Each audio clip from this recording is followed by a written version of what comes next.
You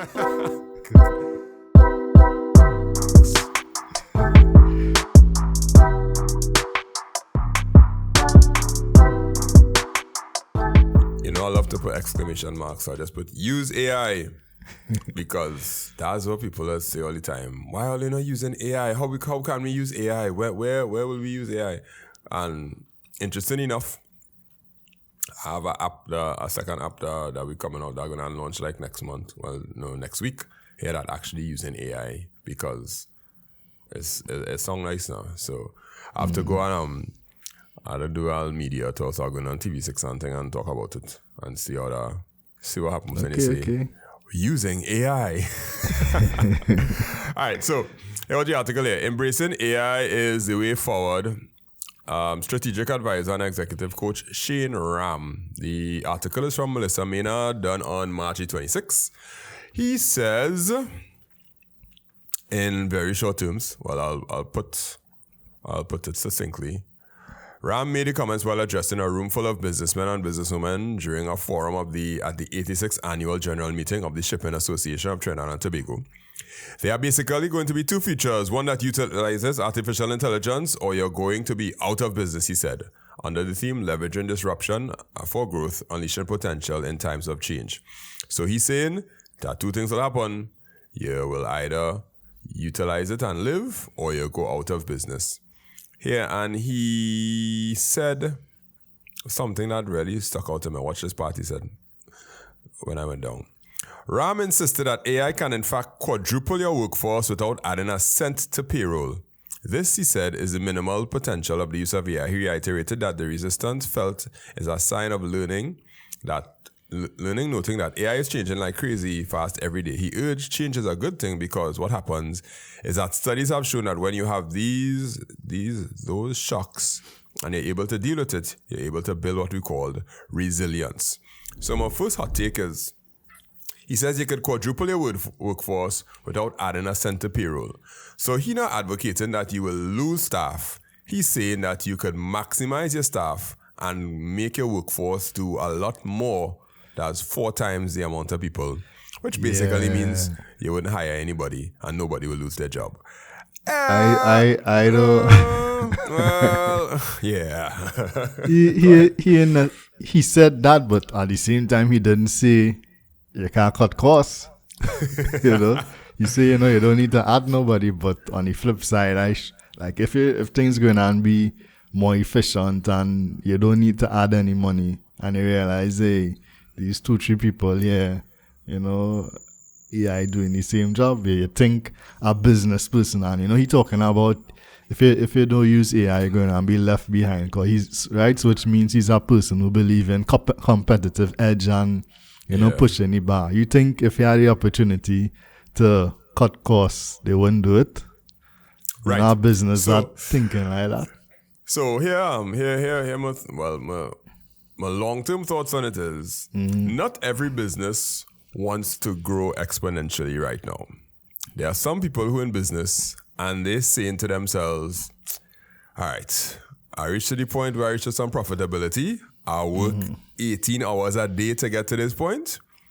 I kind of just want to get back my life and let the business run and not have to be running it down as much as I have been doing.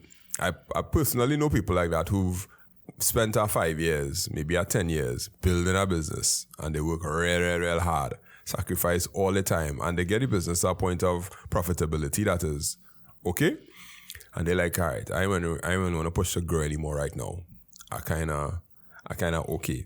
However, that's a dangerous place to be in, because if you're not trying to grow, you will stagnate, and once you stagnate, everybody else that trying to grow will pass you. Because I don't know, like business, some people just think see business and think, I know we ain't talking about tech, but still, some people see business and think, all right, it's an easy road, you're working for yourself and all that, but getting into business versus being at a job is probably one of the hardest things you're going to have to do, because usually that'll be driving everything, and as you say, if you take your foot off the pedal, just to even not even to say you're growing, but just to even maintain your current level, you still had to put effort and energy into it. So it's you know, interesting. unless you reach a point where things profitable and you're in a position probably to sell it.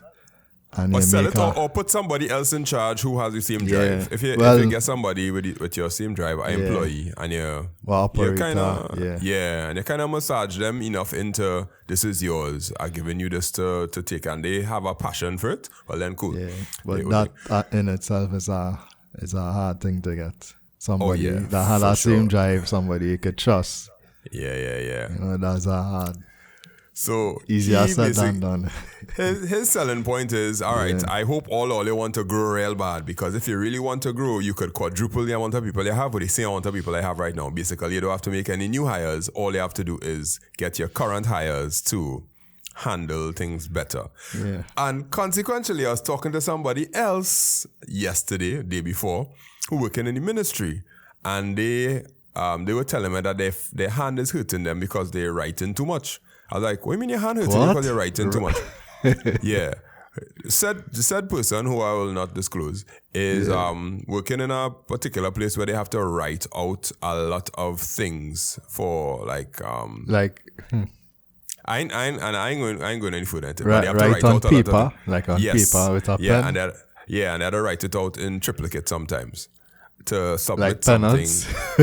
Like it's lines, and they had to write it out in triplicate and submit it to somebody to verify it, and then they go and they pass it on to whoever else have to do whatever.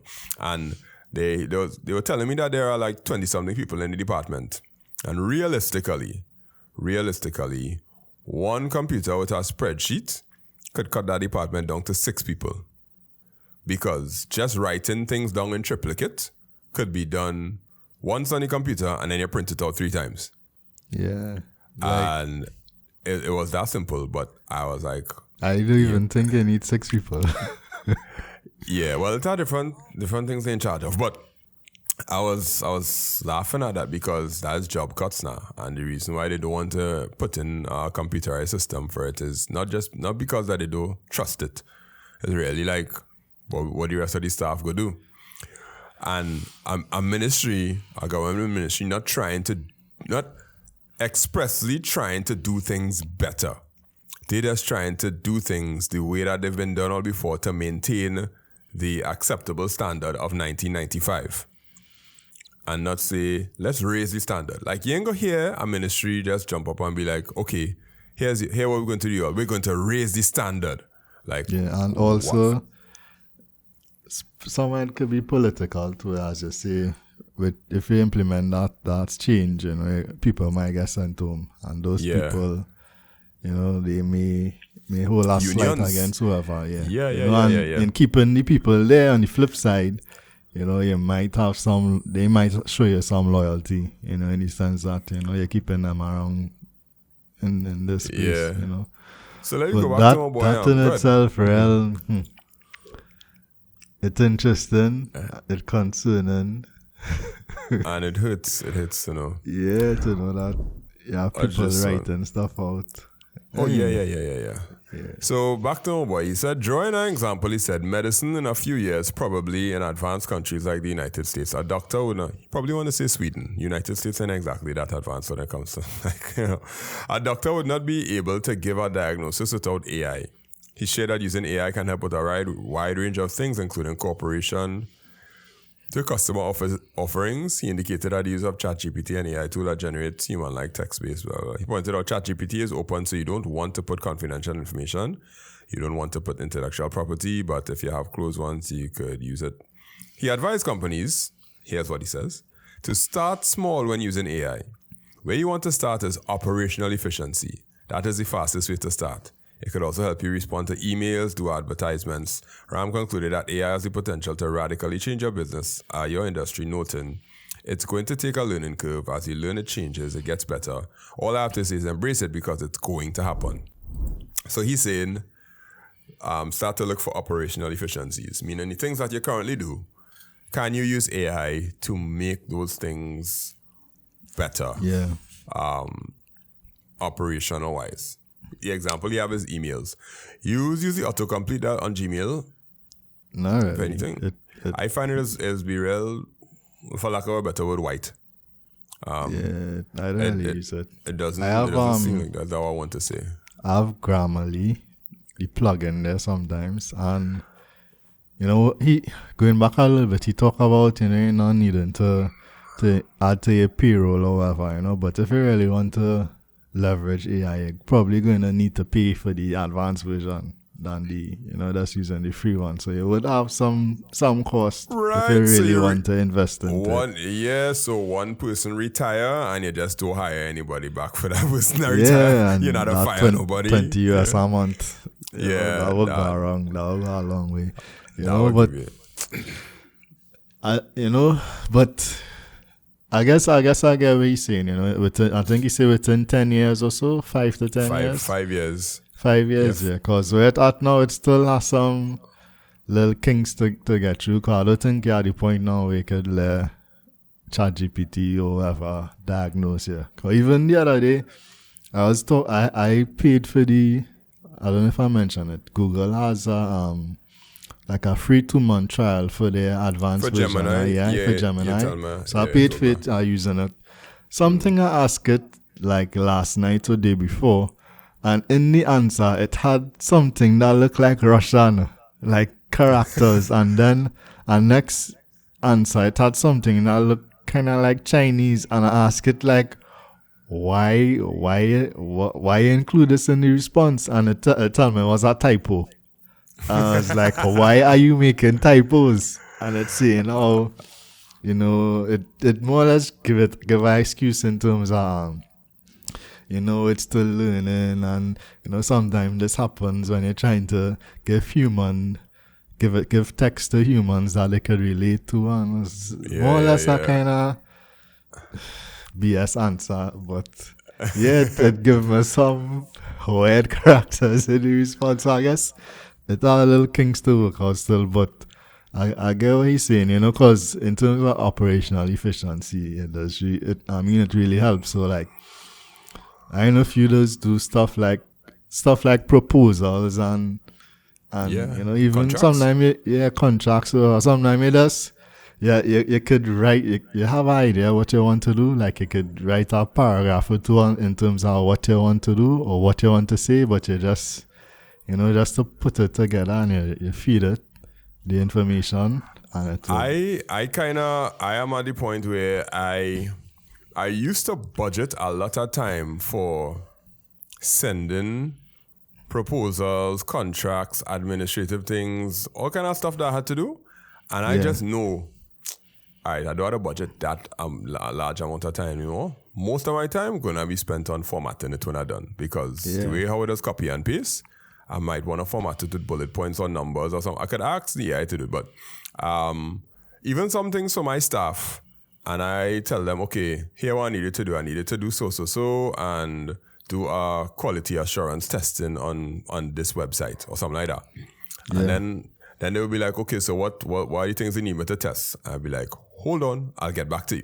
And I go, and I'll be like, okay, when doing quality assurance testing on a website that has blah, blah, blah, blah, blah, what are some of the things that are necessary? I get 10 bullet points, I read through the bullet points, and I was like, okay, 9 of them good. I copy all of them, and I send it, okay, this is what you want to do, put that in a table, and this how the QA will work for that. Before, I would have to sit down and be like, wait, boy, I got to start to do some Googling, get a template, find a PDF online, and all kind of thing. No, I was like, yeah, this is good. So, the amount of things that you could do, it would be increased because you could literally do things faster. Yeah, because like as you was talking earlier, you're not doing this work in Linux or whatever, right? Yeah. Yeah, normally, you know, it's like I enter this command, I get this error, I had to go and Google the error, I had to read through all the forums, you know. But now it's like I using this particular version of Linux, this is what I'm trying to do, this is the command I enter, this is the error I get, and it'll give you, like, you know, it give you all the troubleshooting steps what you need to do, try this, try that.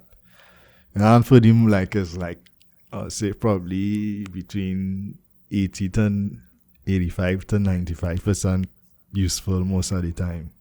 Yeah, because I mean, you still had to be, of course, we said this so many times, you still have to know your stuff because you had to be able to filter out the nonsense I might give you. But once you know your stuff, your operational efficiency could go up really high. And any company that want to grow just need to figure out, okay, what are the things that we do? And what are the things that are hard to do? How can AI help us do this? And it has some things that AI can help you to do, which is like create things. But if one of them is you used to send to somebody to say, okay, do up the contract for this person, and they had to take 2 days to do the contract because they have to make sure that it's airtight and whatnot. That taking 2 hours now. And I here for it, and I am quite content. Even my students, when they're doing the coding, there's coding an online ID, and the online ID have an AI in it that is finish off lines for them. So they'll write the function call, and they'll probably like put linear search, and then the open brackets and all the arguments that are passed to the function that are coming up one time. I'll be like, okay, press tab and see what it gives you. But you know the arguments that you're supposed to get for your linear search. So don't just take it for granted that it give you the correct thing. But at least you don't have to type out all of that because it kind of figure out, oh, you're writing a function. Let me do it for you. Yeah. And then it could give you a generic linear search, and then all you have to do is go and change the things in between, which is what you learn to do anyhow, because that's what you're supposed to be doing in class. Yeah. So a question on that, right? I didn't do IT or ComSci in Form 5 or CAPE or anything. So for their assessment for like exams, they just have to write out code, like write out on paper. Oh, okay. Yeah, they have to write out on paper, just like university. But for their IA, they have to write a program with at least, in lower 6, they had to do at least 5 distinct functions, and in upper 6, they had to do like about 9 different functions. And writing the functions is the easy part. The documentation is where it does get difficult, because the documentation is pain all around. Yeah, that's what taking me so long to, like almost every command I make, I document in it. So it's like 15 pages of documentation. That real pain. Yeah. So. Yep. So I think the article is good. Or you could go and read the article. The article will be in the show description, and you could read all that he said. And I tend to agree with most of it.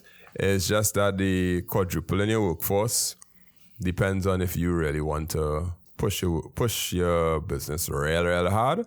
Other than that, more than likely you're going to try to cut, because businessmen, there are 2 ways to make money: create new products or cut your staff.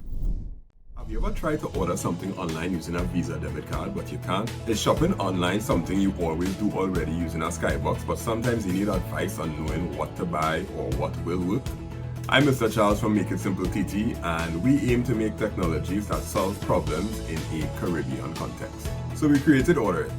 What is it, you ask? What is Order It? It's an app and a website that helps you order it in 2 ways. The first way is if you already order things online. You're familiar with using a Skybox, you're familiar with using a credit card, but sometimes you don't always have answers to certain questions, like which laptops will get a warranty in Trinidad, which phones will work on the Digicel network or the mobile network. So our app helps you order it. Every product that we list in the app, we will let you know the truth based on the experience of 20 years of ordering things online and using various Skyboxes in Trinidad and Tobago. So here are some of the questions that the app answers for you based on the products that we list. What are the taxes? Why does it cost so much when I actually get it? What is dimensional weight? All these questions and more we answer in the app because we want to help you order it. All you have to do is simply pick from our list of recommended items that we know and trust because we've ordered it already. Follow through the payment process. We'll order it, and we can even have it delivered to you. So why don't you give it a try? Search for Order It by makeITsimpleTT in the App Store or the Google Play Store, or you can even go online to orderit.makeITsimpleTT.com and check and see if we could answer some of your questions and help you in the process of ordering